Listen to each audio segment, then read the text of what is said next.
c'est que chaque Français puisse manger à sa faim. L'inflation s'est enflammée. C'est sous perfusion, on n'a pas voulu voir la réalité. C'est une volonté des gouvernements de faire baisser la valeur de la monnaie parce que sans ça, les gouvernements ne pourront pas rembourser leurs dettes. On voit ça sans arrêt, la fin des grands cycles, la fin des grands empires. Toujours la tentation à la fin, c'est créer de la monnaie. Bien, ça nous amène à une folie monétaire. C'est quelque chose qui est en train de fausser l'économie mondiale. It will come. It will come. In due course. Ça y est, nous y voilà au crépuscule de ce long cycle économique. Les crises et leurs boucs émissaires se succèdent, mais le voile qui se lève nous révèle un monde fragile et désorienté. Impassible, Bitcoin poursuit sa fulgurante ascension, reprend son souffle, repart de plus belle, imposant jour après jour le langage d'une ère nouvelle. Je m'appelle Jacques-Édouard, bienvenue sur BTC Touchpoint. Chaque semaine, au travers de lectures et de conversations, je vous mets le pied à l'étrier. Je partage avec vous les savoirs fondamentaux pour comprendre Bitcoin.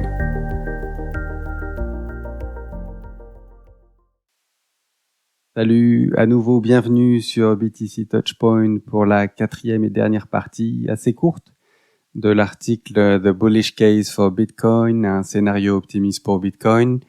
Vijay Boyapati y aborde les principaux malentendus et autres informations erronées qui circulent au sujet du Bitcoin.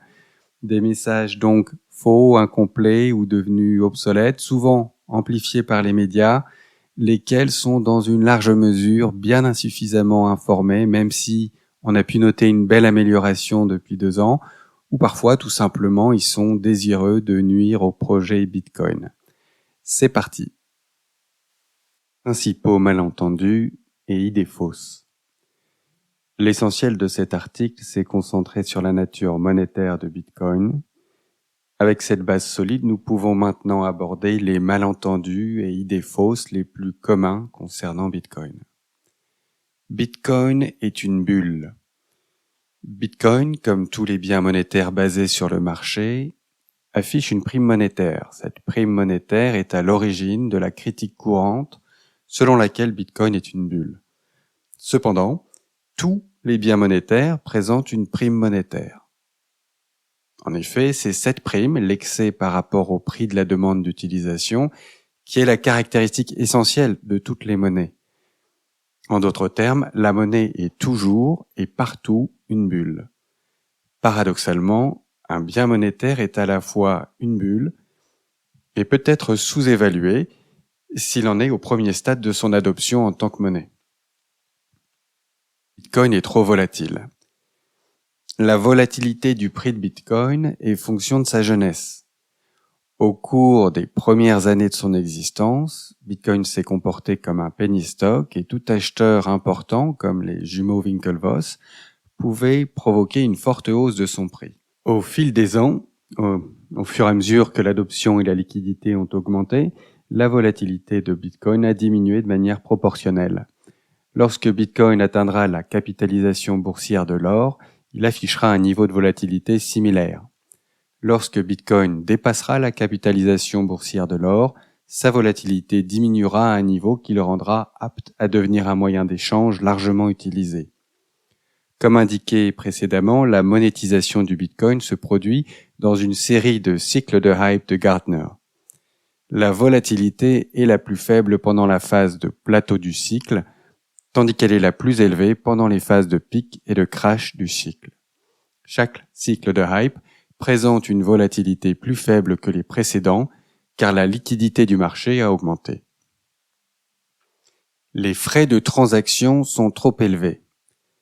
Une critique récente du réseau Bitcoin est que l'augmentation des frais de transmission des Bitcoins le rend inadapté en tant que système de paiement.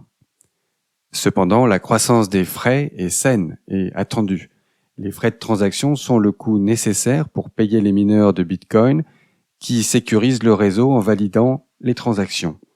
Les mineurs peuvent être payés soit par des frais de transaction, soit par des récompenses de blocs, qui sont une subvention inflationniste supportée par les détenteurs actuels de Bitcoin.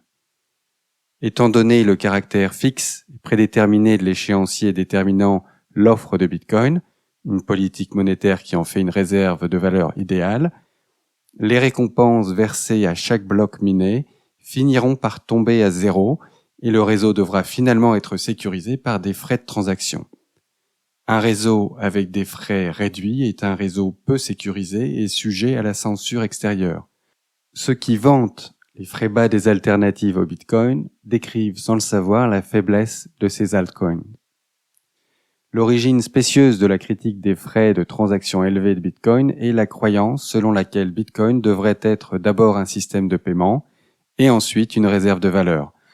Comme nous avons pu le voir en étudiant les origines de la monnaie, cette croyance met la charrue avant les bœufs. Que lorsque Bitcoin sera devenu une réserve de valeur profondément établie, qu'il pourra être utilisé comme moyen d'échange. De plus, une fois que le coût d'opportunité de l'échange de Bitcoin aura atteint un niveau tel qu'il pourra être utilisé comme moyen d'échange, la plupart des échanges ne se feront pas sur le réseau Bitcoin lui-même, mais sur des réseaux de seconde couche, dont les frais de transaction sont beaucoup plus faibles.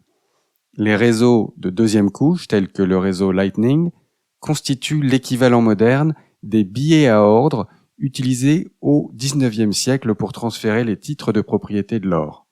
Les banques utilisaient les billets à ordre parce que le transfert du lingot sous-jacent était beaucoup plus coûteux que le transfert du billet qui représentait le titre de propriété de l'or. Contrairement aux billets à ordre, cependant, le réseau Lightning permettra le transfert de Bitcoin à faible coût tout en ne nécessitant que peu ou pas de confiance envers des tiers tels que les banques.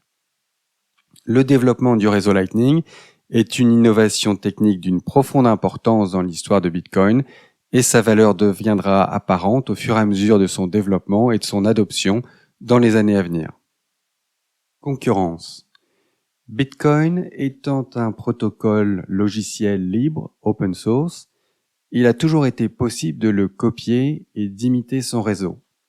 Au fil des années, pléthore d'imitations ont été créées, allant d'ersatz copies conformes comme le Litecoin à des variantes complexes comme Ethereum qui promettent de permettre des arrangements contractuels arbitrairement complexes en utilisant un système de calcul distribué. Une critique courante de Bitcoin en termes d'investissement est qu'il ne peut maintenir sa valeur tant il est facile de créer des concurrents à même d'intégrer les toutes dernières innovations et fonctionnalités logicielles. L'erreur dans cet argument est que les nombreux concurrents de Bitcoin qui ont été créés au fil des années ne disposent pas de l'effet de réseau de la technologie fondatrice et dominante dans l'espace crypto. L'effet de réseau, à savoir l'augmentation de la valeur de l'utilisation de Bitcoin simplement parce qu'il est déjà le réseau dominant, est une caractéristique en soi. Pour toute technologie qui possède un effet de réseau, c'est de loin la caractéristique la plus importante. L'effet de réseau pour Bitcoin englobe la liquidité de son marché, le nombre de personnes qui en possèdent et la communauté de développeurs qui maintiennent et améliorent son logiciel et sa notoriété. Les grands investisseurs, y compris les États, rechercheront le marché le plus liquide afin de pouvoir entrer et sortir rapidement du marché sans affecter son prix. Les développeurs afflueront vers la communauté de développement dominante, dotée des meilleurs talents, consolidant ainsi la force de cette communauté.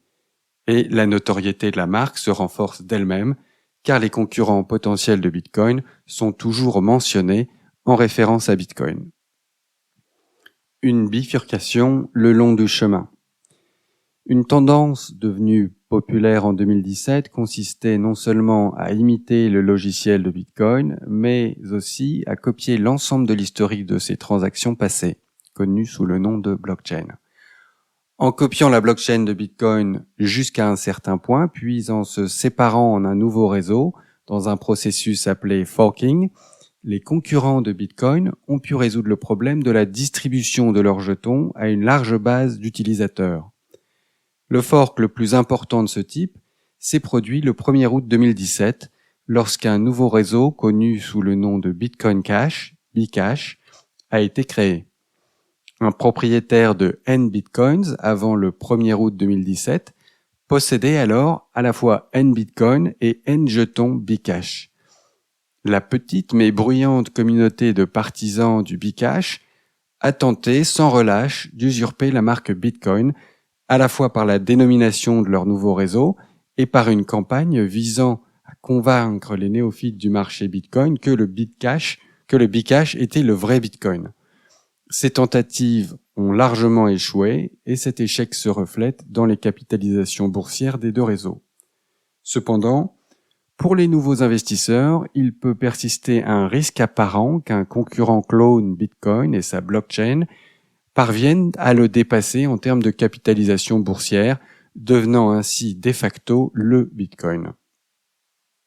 Une règle importante peut être tirée des bifurcations majeures qui se sont produites dans les réseaux Bitcoin et Ethereum. L'essentiel de la capitalisation du marché s'établit sur le réseau qui conserve la communauté de développeurs la plus active et de plus haut calibre professionnel. En effet, bien que Bitcoin puisse être considéré comme une monnaie naissante, il s'agit également d'un réseau informatique construit sur un logiciel qui doit être maintenu et amélioré. Acheter des jetons sur un réseau dont les développeurs sont peu ou pas expérimentés reviendrait à acheter un clone de Microsoft Windows qui ne serait pas soutenu par les meilleurs développeurs de Microsoft.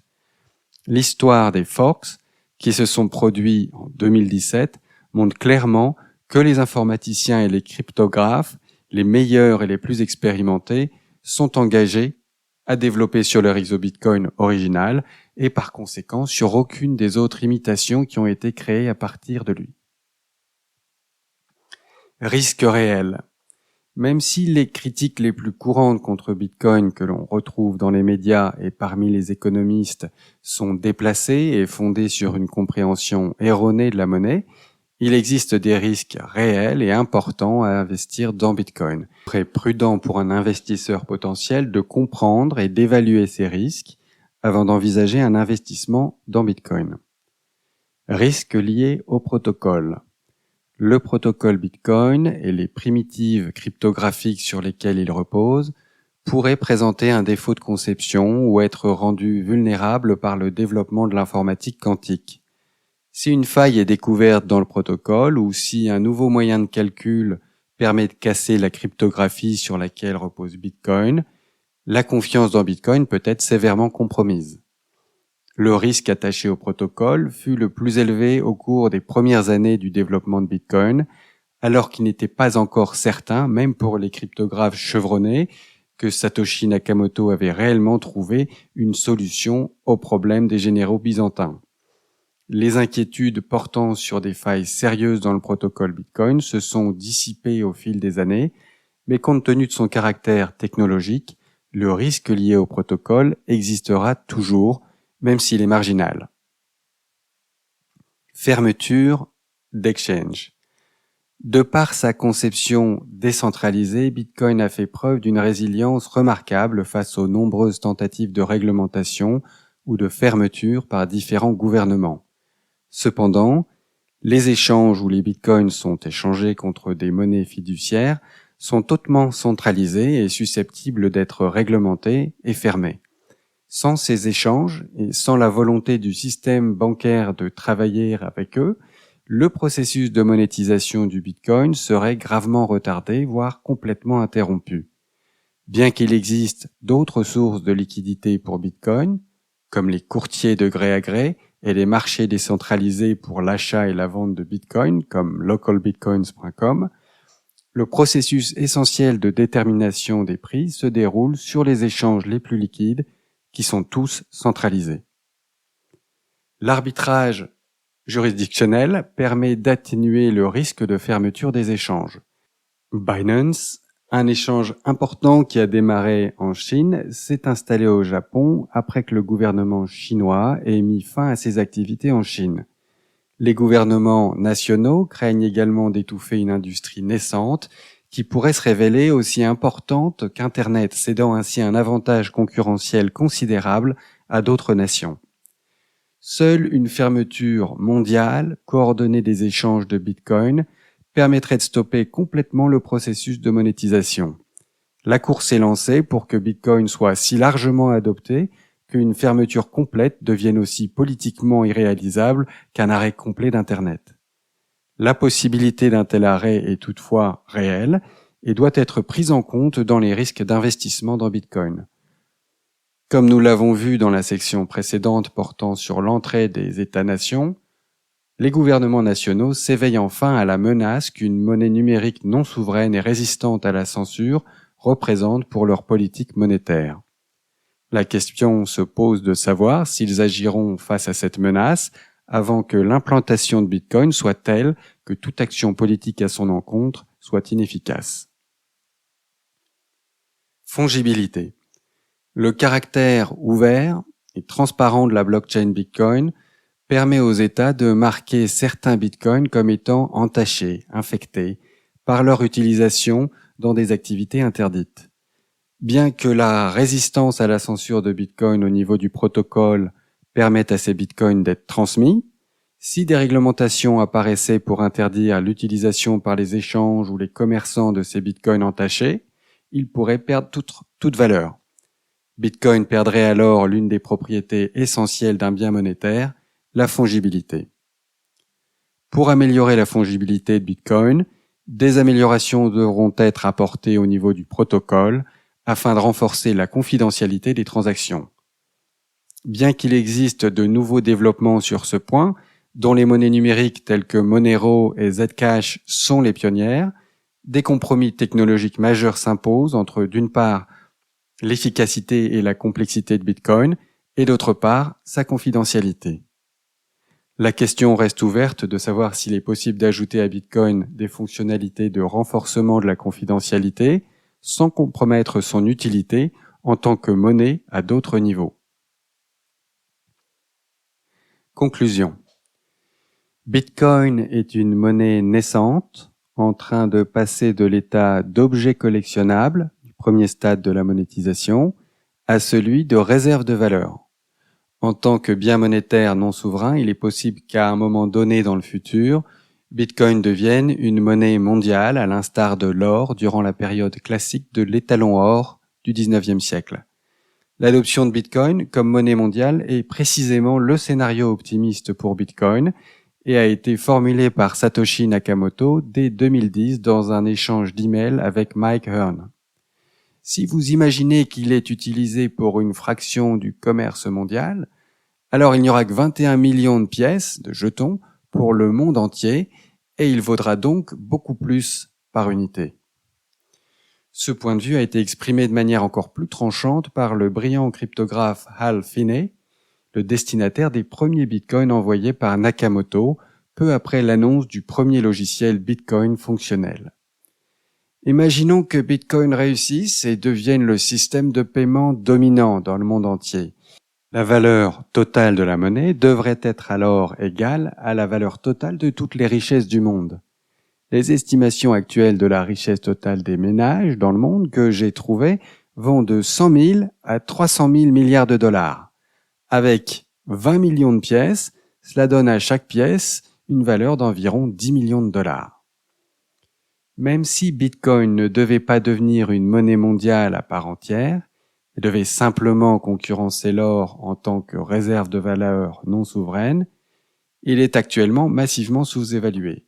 En faisant correspondre la capitalisation boursière de l'offre d'or en surface, environ 8 000 milliards de dollars, à une offre maximale de 21 millions de pièces, on obtient une valeur d'environ 380 000 dollars par Bitcoin. Comme nous l'avons vu dans les sections précédentes, au regard des attributs qui permettent à un bien monétaire de servir de réserve de valeur, Bitcoin est supérieur à l'or sur tous les plans, à l'exception de son historique établi. Au fur et à mesure que le temps passe et que l'effet Lindy s'installe, l'historique ne sera plus un avantage concurrentiel pour l'or. Il n'est donc pas déraisonnable de penser que le Bitcoin approchera, voire dépassera, la capitalisation boursière de l'or au cours de la prochaine décennie. Un bémol à cette thèse est qu'une grande partie de la capitalisation de l'or provient des banques centrales qui le détiennent comme réserve de valeur. Pour que Bitcoin atteigne ou dépasse la capitalisation de l'or, une certaine participation des États-nations sera nécessaire. Il est difficile de savoir si les démocraties occidentales s'approprieront du Bitcoin. Il est plus probable et regrettable que les dictatures de pacotille et les kleptocraties soient les premières nations à entrer sur le marché du Bitcoin. Si aucun État-nation ne participe au marché Bitcoin, il n'en reste pas moins que Bitcoin a le vent en poupe. En tant que réserve de valeur non souveraine utilisée uniquement par les investisseurs particuliers et institutionnels, Bitcoin en est encore au début de sa courbe d'adoption. La majorité précoce entre maintenant sur le marché, tandis que la majorité tardive et les retardataires n'y entreront pas avant des années. Avec une participation plus large des investisseurs particuliers, surtout institutionnels, un niveau de prix compris entre 100 000 et 200 000 $ est envisageable. La possession de Bitcoin est l'un des rares paris asymétriques auxquels peuvent participer des personnes du monde entier. À l'instar d'une option d'achat en bourse, la perte d'un investisseur est limitée à une fois, tandis que sa hausse potentielle est toujours de 100 fois ou plus. Le Bitcoin est la première bulle véritablement mondiale dont la taille et la portée ne sont limitées que par le désir des citoyens du monde de protéger leurs économies des aléas de la mauvaise gestion économique des gouvernements. En effet, Bitcoin a surgi tel un phénix des cendres de la catastrophe financière mondiale de 2008, une catastrophe qui a été précipitée par les politiques des banques centrales comme la Réserve fédérale. Au-delà des arguments financiers en faveur de Bitcoin, son essor en tant que réserve de valeur non souveraine aura de profondes conséquences géopolitiques. Une monnaie de réserve mondiale et non inflationniste obligera les États-nations à modifier leur principal mécanisme de financement en passant de l'inflation à la fiscalité directe, ce qui est beaucoup moins avantageux politiquement. La taille des États se réduira proportionnellement à la douleur politique que représente une transition vers la fiscalité comme unique moyen de financement. En outre, le commerce mondial sera réglé selon des modalités répondant aux attentes de Charles de Gaulle, selon lesquelles aucune nation ne devrait disposer de privilèges sur une autre. Nous tenons donc pour nécessaire que les échanges internationaux s'établissent, comme c'était le cas avant les grands malheurs du monde, sur une base monétaire indiscutable et qui ne porte la marque d'aucun pays en particulier. Dans 50 ans, cette base monétaire sera le Bitcoin. Voilà, donc je vais commencer par un petit commentaire sur ce dernier passage, et puis on terminera cet épisode par une réflexion plus générale sur l'ensemble de l'article. Donc, ce qu'on peut noter là dans cette dernière section, c'est que Vijay prend le soin d'examiner les risques réels auxquels Bitcoin est exposé, et il nous permet ainsi de prendre la mesure de ses vulnérabilités. C'est un peu à l'image de Bitcoin, dont le protocole open source et la blockchain sont d'une transparence absolue, redoutable même. Et Vijay, qui représente ici parfaitement la communauté des Bitcoiners, il se livre à un examen critique, impartial des faiblesses de Bitcoin.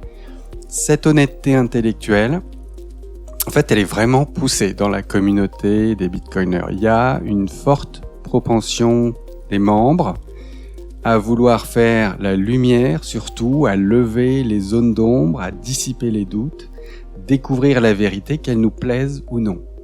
Tout vérifier. Don't trust, verify. Ça s'est imposé comme un des grands principes directeurs de la communauté. Avec Bitcoin, l'individu souverain n'est plus tenu de faire confiance à des tiers, des intermédiaires, mais par contre, davantage de responsabilités pèsent sur lui et il est de son devoir de vérifier. Et ça vaut aussi pour ce travail d'examen critique des forces et des faiblesses du protocole et de tout l'écosystème. Cette ardeur à vérifier, à ne baser ses conclusions que sur la base d'une analyse poussée, cette tendance à ne pas se contenter de relayer les messages des leaders d'opinion, elle est d'autant plus forte que les Bitcoiners, ils jouent leur peau dans cette histoire. They have flesh in the game, en partie au moins, du fait des capitaux qu'ils ont décidé de sécuriser sur le réseau Bitcoin. Alors les malentendus et ces FUD présentés ici, bien ils ont beau être expliqués, nuancés, démantelés, détruits, ils refont souvent en surface, il y a une forme de recyclage. Et puis, il y a de nouvelles attaques, ou en tout cas de nouveaux doutes qui émergent. On voit bien que ces 2 dernières années ont vu la diffusion d'une propagande visant à affaiblir Bitcoin sur un plan social et environnemental. On reproche à Bitcoin de consommer trop d'énergie, de réchauffer la planète, de priver la société d'énergie pour des usages plus utiles. On attaque Bitcoin au motif que le processus de distribution des jetons, des Bitcoins, est inégalitaire, injuste et conduit à des inégalités profondes.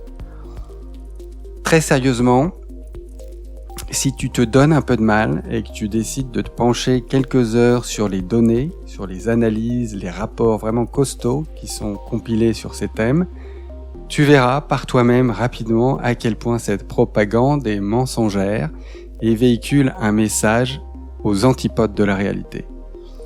Bitcoin est en réalité l'outil le plus puissant aujourd'hui pour valoriser au mieux nos différentes sources d'énergie et catalyser la transition énergétique. C'est aussi un vecteur extrêmement puissant de développement humanitaire et un levier de croissance économique dont la portée gigantesque nous échappe encore. Oula, les superlatifs, là, t'y vas pas un peu fort, là, Jacques ? Tu vas me dire ? Ben non. Je pense que si tu connais un petit peu le sujet, que tu t'es renseigné, que tu prends le temps, t'en arrives à cette conclusion. Ce qui se passe avec Bitcoin, c'est énorme sur le plan environnemental, sur le plan social. Donc bien sûr, tu n'auras pas forcément ni l'envie, ni le temps à consacrer à examiner ces FUD, à les défaire, à les pourfendre sauvagement. Et c'est ok. Le site BTC Touchpoint va pouvoir te faciliter la tâche. En fait, on met à ta disposition de courtes synthèses de ces analyses sur les différents FUD, assorties de ressources qui sont beaucoup plus détaillées pour chacun de ces FUD, toutes ces peurs, ces doutes, ces inquiétudes auxquelles tu seras sans doute confronté comme tout le monde. Et puis, et c'est peut-être par là que j'aurais dû commencer, en fait, aborder Bitcoin avec une bonne dose de scepticisme, c'est on ne peut plus normal, c'est sain en fait, et c'est même préférable. C'est plutôt le contraire qui serait inquiétant. C'est clairement ta curiosité qui te conduit à écouter ce podcast, mais comme tout le monde, tu as sans doute des craintes, des inquiétudes, des doutes concernant Bitcoin. Et c'est une bonne partie de mon job sur ce podcast, et par le biais du parcours d'apprentissage que tu peux suivre sur le site BTC Touchpoint, de dissiper ces doutes en grande majorité, voire en totalité. Ok, donc on a terminé cet article, vraiment excellent. Pour des dizaines, voire des centaines de milliers de bitcoiners, il constitue un texte fondateur, une base de connaissances solide, fiable, qui nous permet de nous engager de manière beaucoup plus sûre et éclairée dans le Bitcoin Rabbit Hole. Il y a quelques textes comme ça, essentiels, qui nous font gagner un temps précieux. Car on l'a bien compris, maintenant, le processus de monétisation de Bitcoin, il s'effectue là, tout de suite, sous nos yeux, à une vitesse éclair. C'est complètement inédit. Le pari de l'adoption croissante de Bitcoin par la population, même si ça reste une spéculation risquée, eh bien, ce pari, il présente une asymétrie phénoménale et donc une perspective de récompense comme il en a rarement existé dans l'histoire de l'humanité. Et c'est donc une magnifique opportunité que de pouvoir se positionner ainsi de façon précoce et sur des bases solides qui permettront de bâtir la conviction requise pour encaisser la volatilité record du cours de Bitcoin. Donc à ce titre, c'est une lecture tout à fait indispensable pour tout Bitcoiner. Ça explique aussi pourquoi j'inaugure le podcast avec cet article. Je t'encourage à le réécouter, encore mieux à le lire et à t'en procurer la toute dernière édition révisée, augmentée, traduite en français. Et puis, je t'encourage aussi à partager ce podcast, cet article, autour de toi. Donne à tes proches, aux gens qui comptent autour de toi, aux membres des réseaux auxquels tu participes, si ça te semble opportun. Donne-leur cette possibilité de découvrir Bitcoin dans de très bonnes conditions, par le biais d'un article qui propage des signaux forts, des signaux vrais, des signaux qui comptent, des signaux qui leur permettront de prendre une décision responsable en connaissance de cause.